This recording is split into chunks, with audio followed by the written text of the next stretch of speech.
Assalamualaikum warahmatullahi wabarakatuh. Selamat siang, salam sehat, salam sejahtera untuk semua. Perkenalkan, saya Buria Wahyuliawanti dari Badan Diklat DIY. Izinkan pada siang hari ini saya akan menjelaskan tentang strategi pembelajaran untuk pelatihan kepemimpinan administrator, khususnya untuk agenda 2 di Angkatan 3 tahun 2023. Sebelumnya saya perlu menjelaskan tentang tujuan PKA ini dilaksanakan, yaitu utamanya untuk mewujudkan pemimpin level administrator, utamanya yang profesional dan berintegritas. Nah, seperti apa transformasional ini nanti secara mendalam akan dibahas setelah pembahasan tentang journey atau perjalanan dari pelatihan itu sendiri. Secara umum, kurikulum dari pelatihan ini disusun secara total berjumlah 908 jam pelajaran dalam durasi 105 hari. Nah, sepanjang waktu tersebut akan diberikan 4 agenda yang berbeda dan masing-masing agenda akan berkaitan satu sama lain, sehingga ketika peserta mendapatkan substansi di agenda kedua, maka dipastikan mereka akan mendapat dasar yang cukup kuat dari agenda pertama dan kemudian nantinya bisa mendeliver aksi perubahannya dengan baik melalui substansi agenda yang ketiga dan kemudian dilakukan evaluasi pada agenda selanjutnya. Lebih lanjut tentang keterkaitan antar agenda tersebut yang terdiri dari 4 agenda, maka diharapkan di agenda pertama peserta akan memiliki dasar di mana dasar ini akan memastikan bahwa peserta akan berkontribusi dalam nanti membuat aksi perubahan dengan dasar yang mencukupi. Saya meminjam dari salah satu narasumber yang mengatakan bahwa aksi perubahan ini ketika sudah mendapat dasar yang baik dari agenda pertama, maka ia dapat membantu negeri ini menunaikan janjinya. Mungkin istilah ini sedikit banyak terdengar sangat bombastis, tapi ini penting karena dasar itu harus dipegang sebelum peserta menempuh atau memperoleh agenda yang kedua, di mana substansi utama dari agenda kedua ini akan memberikan dasar kepemimpinan yang bisa menggagas, mengkomunikasikan, dan mengaktualisasikan apa yang menjadi rencana perubahan peserta tersebut. Kemudian agenda ketiga akan memberikan dasar cara mendeliver suatu perubahan dan selanjutnya agenda keempat adalah evaluasi atas agenda yang sebelumnya. Sebagai tambahan yang juga penting bahwa di dalam pelatihan administrator ini ada yang disebut studi lapangan dan aksi perubahan. Di dalam studi lapangan ini secara khusus peserta akan diberikan suatu kasus di lokus tertentu.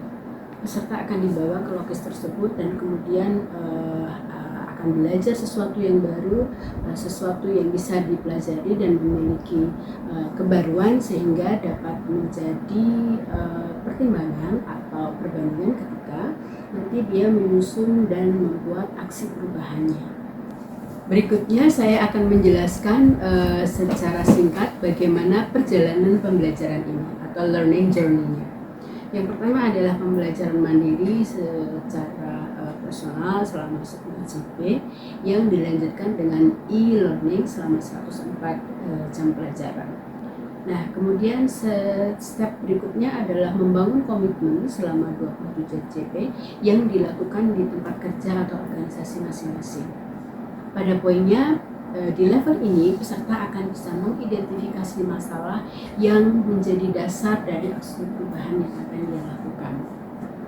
Selanjutnya, pada sesi klasikal pertama selama 149 JP akan dilakukan di tempat pembelajaran atau lembaga kediklatan yang dalam hal ini agenda 2 sejumlah 27 JP. Mungkin ini adalah step yang paling penting untuk memberikan dasar bagaimana membangun dan mengaktualisasikan kepemimpinan yang transformatif. Kemudian aktualisasi kepemimpinan kinerja ini selama 540 JP akan dilakukan di tempat kerja masing-masing. Ini adalah bagian yang paling panjang dan paling menentukan, di mana setiap langkah aktualisasi yang sudah direncanakan akan benar-benar diimplementasikan dan nanti akan diukur keberhasilannya.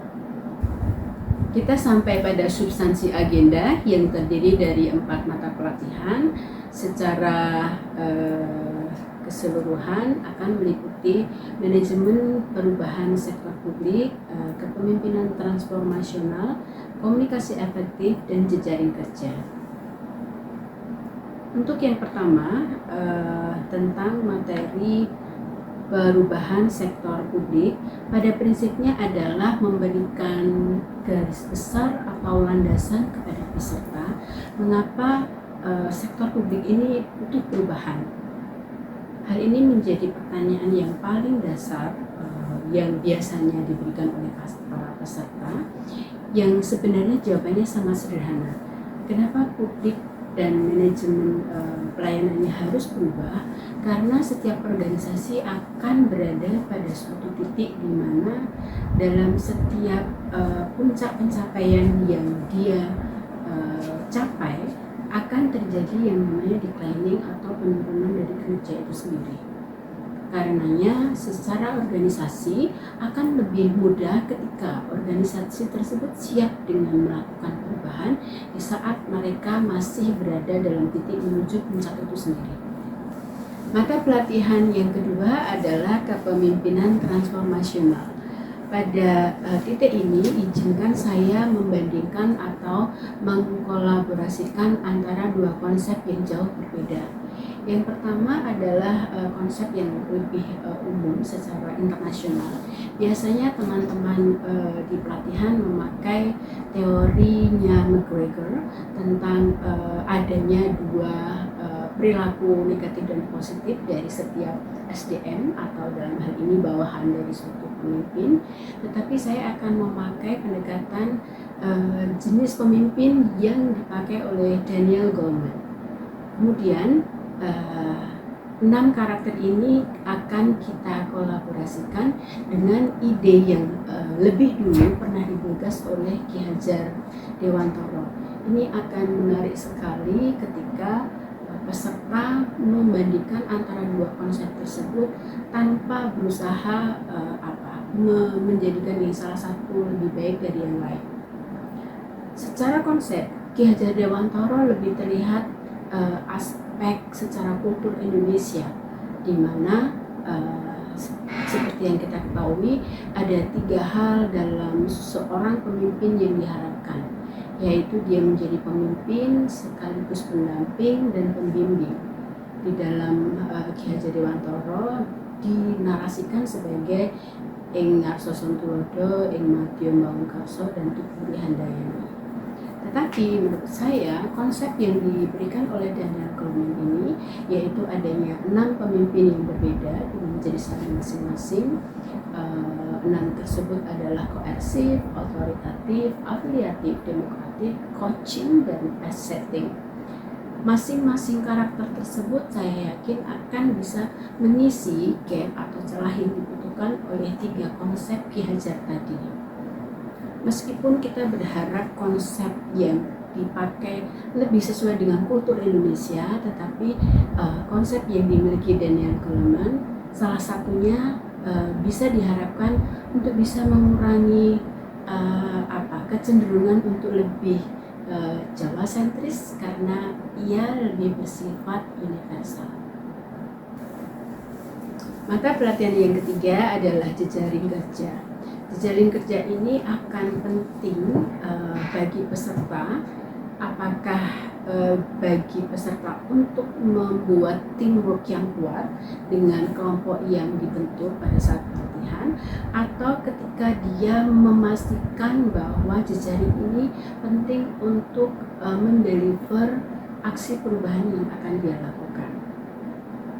jejaring kerja ini bisa meningkatkan kinerja organisasi dan kemudian akan lebih secara komprehensif melihat dan menemukan alternatif solusi untuk memecahkan masalah di lembaga tersebut. Bagian yang keempat atau bagian terakhir dari mata pelatihan adalah komunikasi yang efektif.